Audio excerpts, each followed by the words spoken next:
I've always believed that we need to fight for fathers' rights, that they need to be cherished and upheld. And in many cases, they're not. And it's a sad situation that's going on across the country. And I really like to give credit to those that fight for fathers' rights. And we have a gentleman who has been doing that. He's president and co-founder of Dad Talk Today, Eric Carroll. And we welcome Eric. And we also welcome a gentleman who I've interviewed before, a gentleman who my heart goes out to because he just lost custody of his two sons. And one of his sons will be castrated. And his ex-wife will be then allowed to do this in the state of California. And this is a young child that should not have this kind of worry. This young child should be allowed to live as God intended as a male. But unfortunately, that is not going to happen because of a court ruling that we want to talk about. So we welcome Jeff Younger to the program as well. Eric and Jeff, good day. Good to have you on the show. Nice to be here. Thank you. Jeff, my heart goes out to you, and I know this has been a very tough week. This ruling came down. Your ex-wife moved to California precisely for the reasons that will allow her now to do this to your son. I know people across the country have been expressing their concern, their worries, praying for you and your son. And give us a little background. How in the world did this happen, Jeff? Well, the sort of narrative goes like this. She started transitioning my son at 2.5 years old when we were still married. When I put my foot down and stopped it, she filed for divorce.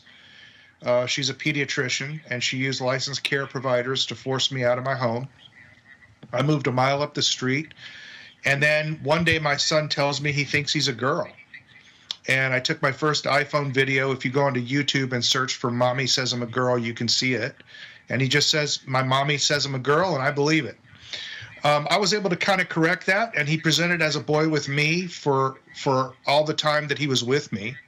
But eventually it ramped up. In our divorce, I told the psychologist, the court-appointed psychologist, that my number one issue was that she was tampering with my son's gender identity. But he doesn't even put that in his report. In fact, he says that I made a false accusation against her. She wasn't trying to change my son's gender identity, and they gave me less than standard possession time. That emboldened my ex-wife after the divorce, and she began to socially transition my son publicly as a girl. When I would take my son to school in boys' clothes, the school secretly transitioned him behind my back. They would give him a dress and tell him to use the restroom, the girls' restroom. This led to another trial in 2019 because it ramped up so bad. The jury in 2019 gave me 50-50 custody, no child support, and a check on all medical procedures. The problem with that was the liberal justices in Dallas County didn't like it. So the judges moved me into another court, the 301st District Court, with Judge Mary Brown. I call her Bloody Mary Brown.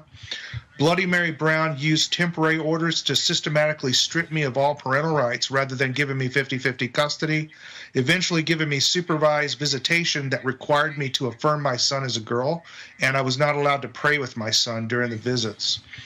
So I didn't go to those supervised visitations, and because I didn't go to the supervised visitations, they let my ex-wife move to California. I went up to the Texas Supreme Court and said, you can't let her move to California. We outlawed these procedures in Texas. They're child abuse in Texas. She's moving to California to conduct child abuse. So after that, I went to a trial in California. I had a 7-day trial. The judge gave me supervised visitation again. Even my phone calls, I have to pay a supervisor. I'm not allowed to see my sons in any capacity, and I don't have any ability to stop the medical procedures. They gave all parental rights to my ex-wife, and that's where I am now. Jeff, it's just tragic, absolutely tragic. This is child abuse that is going on. 25 states have banned this, correct, Jeff? I mean, you cannot do this in 25 states to a child. This is abuse of a child, and it's just infuriating to me, and my heart goes out to you that you're dealing with all of this. Eric, I mean, thank you for supporting Jeff. Thank you for supporting dads. Is this case just unique, or did do we have to worry about this happening all over the country? Not at all. I think Jeff was kind of the poster child for this. He started going through this very early on, and it was very challenging because when people heard of this, I mean, this came on the scene and it came quick. People didn't believe it. It was like, is this really happening? And so we had to fight that right there, that people didn't even believe it's happening. Some still don't believe that it's happening. But after I started getting involved with Jeff's case and telling people what was going on, it's like every week I got a new father that's showing up that's going through this. And that's what we've been trying to do, is to get these guys to speak up. There's more of them than you know. They are afraid to speak. They will get censored.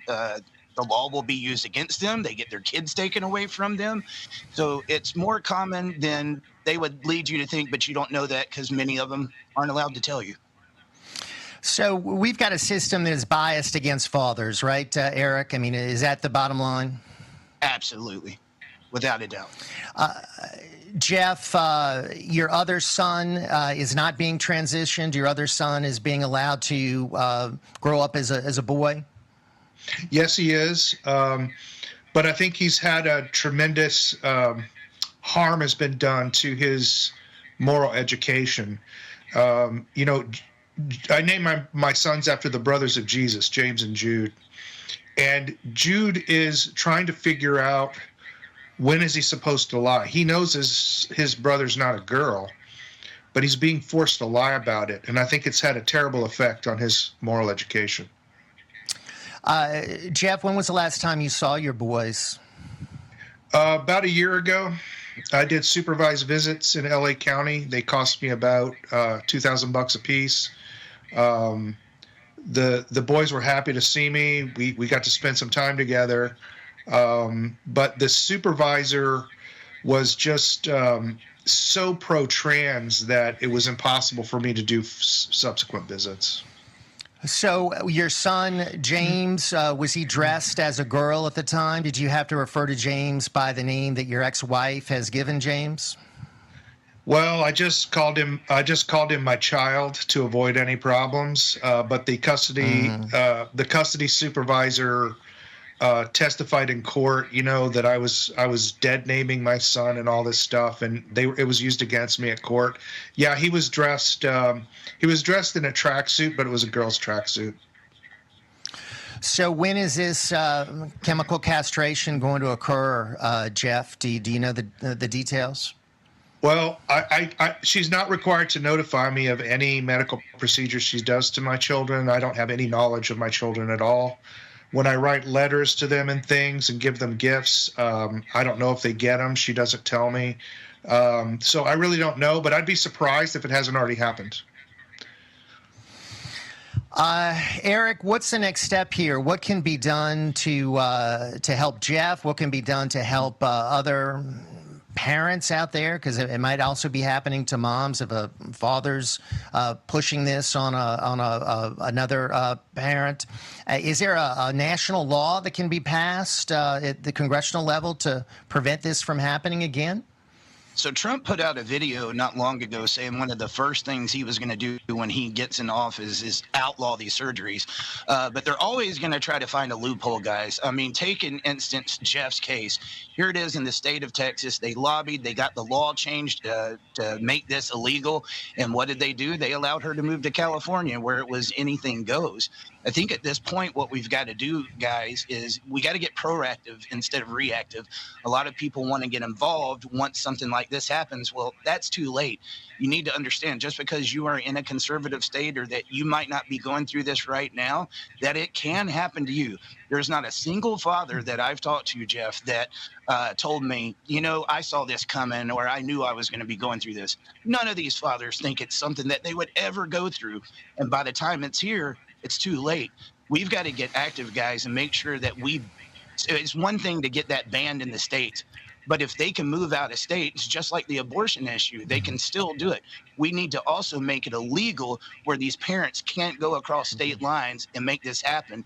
And guys, this is one of the most crazy and dangerous abusive things that you could do to a kid, in my opinion. Right. And it's got to be stopped. I can't even believe it's a conversation. I can't either, and you're 100% right. And we'll do everything we can to support this. And this is an outrage. This is child abuse. This should not be allowed in the United States of America anywhere.